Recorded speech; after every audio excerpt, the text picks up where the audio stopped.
Anu di lautan nih. Oh, oke. Ini bukan lautan, ha?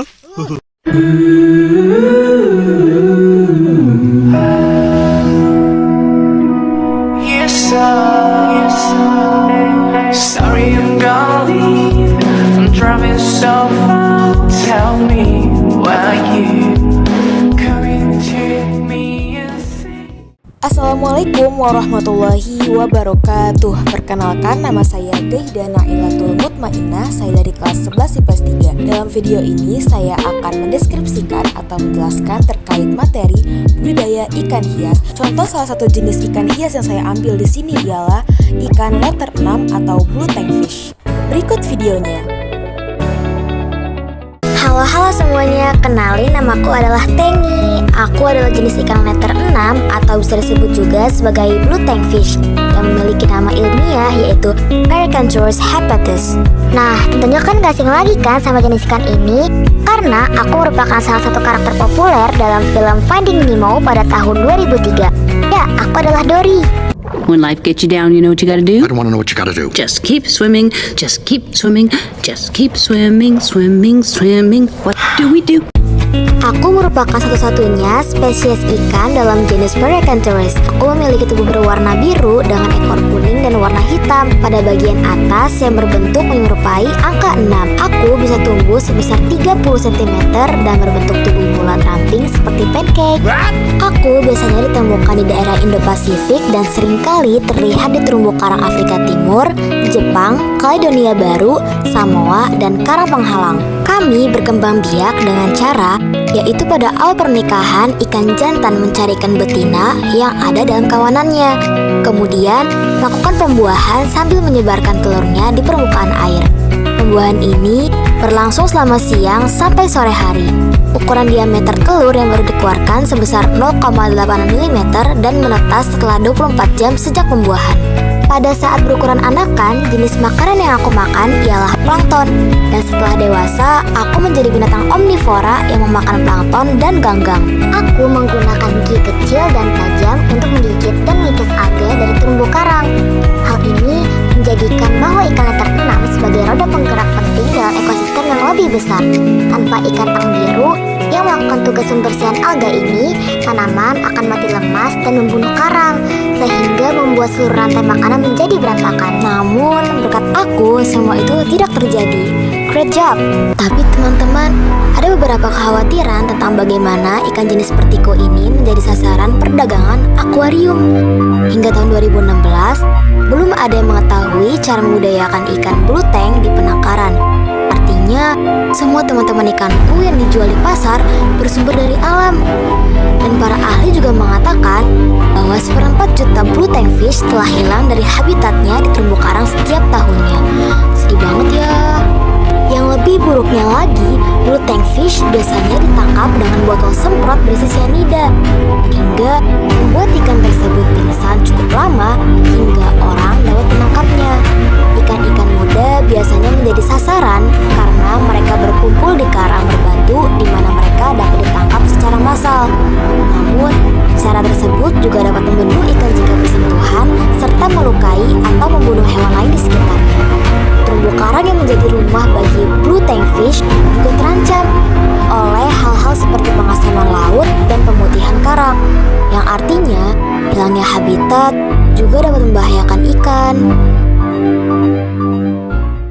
Berikut beberapa fun fact tentang aku ini, yaitu yang pertama, pada malam hari aku mengalami penurunan sistem saraf sehingga mempengaruhi warna tubuhku. Pada saat itu, warna biru pada tubuhku akan terlihat memudar dan tampak seperti abu keunguan. Yang kedua, ikan blue tank suka bergaul dengan ikan lain, yang artinya blue tank fish merupakan ikan sosial. Meskipun biasanya ditemukan dalam kelompok kecil atau setidaknya berpasangan, mereka juga sering ditemukan berkelompok hingga 12 ikan.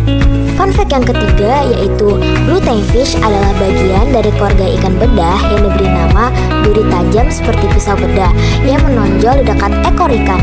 Saat berada dalam bahaya, jenis ikan ini akan mengibaskan ekornya dari satu sisi ke sisi lain yang dapat melukai ikan lain di sekitarnya secara serius. Nah, makanya jika manusia mencoba mengambilnya dengan tangan kosong, kemungkinan manusia tersebut akan mendapatkan tangan yang sangat terpotong.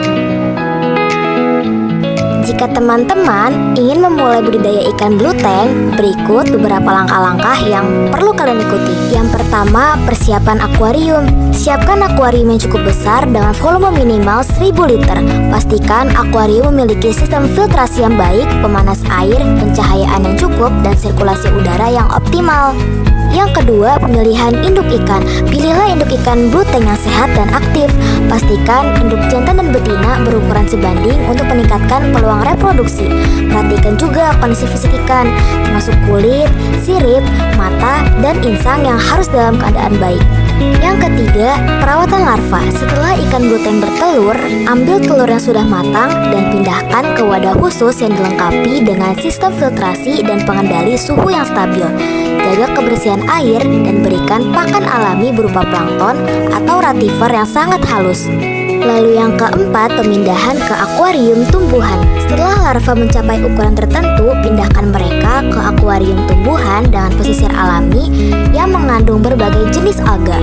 Pastikan akuarium ini juga memiliki kondisi air yang stabil seperti suhu dan salinitas yang sesuai. Yang kelima, ada pemberian pakan. Berikan pakan tambahan yang mengandung nutrisi lengkap seperti pelet ikan yang kaya akan protein, vitamin, dan mineral. Selain itu, pakan alami berupa ganggang juga harus diberikan secara cukup untuk mengoptimalkan pertumbuhan dan kesehatan ikan blue tank. Lalu, bagaimana sih cara merawat atau memelihara ikan blue tank itu sendiri? Nah, dengan cara mereplikasi habitat alami ikan blue tank dalam akuarium. Ada beberapa hal yang perlu diperhatikan. Yang pertama, blue tank membutuhkan akuarium yang cukup besar, minimal 75 galon untuk satu ekor dewasa. Akuarium ini juga harus dilengkapi dengan filter yang baik untuk menjaga kualitas air, serta sirkulasi air yang cukup untuk menjaga kondisi air tetap stabil. Kedua, ikan blue tank membutuhkan banyak tempat untuk bersembunyi dan beristirahat. Kamu dapat menambahkan dekorasi seperti terumbu karang, goa, atau bebatuan besar sebagai tempat berlindung. Jangan lupa untuk menambahkan substrate seperti pasir atau kerikil di dasar akuarium, karena ini akan memberikan tempat untuk blue tank menggali atau berjemur. Ketiga, blue tank membutuhkan cahaya yang cukup. Pastikan bahwa akuarium ditempatkan di tempat yang cukup terang, atau kamu dapat menambahkan lampu akuarium untuk menyediakan cahaya yang tepat. Yang terakhir, pastikan suhu air dalam akuarium sesuai dengan kebutuhan ikan blue tank ya, yaitu sekitar 24-28 derajat Celcius. Kamu juga harus menguji dan menjaga pH dan tingkat garam air yang tepat. Cukup sekian video dari saya, semoga bermanfaat untuk kita semua. Kurang lebihnya mohon maaf. Wassalamualaikum warahmatullahi wabarakatuh.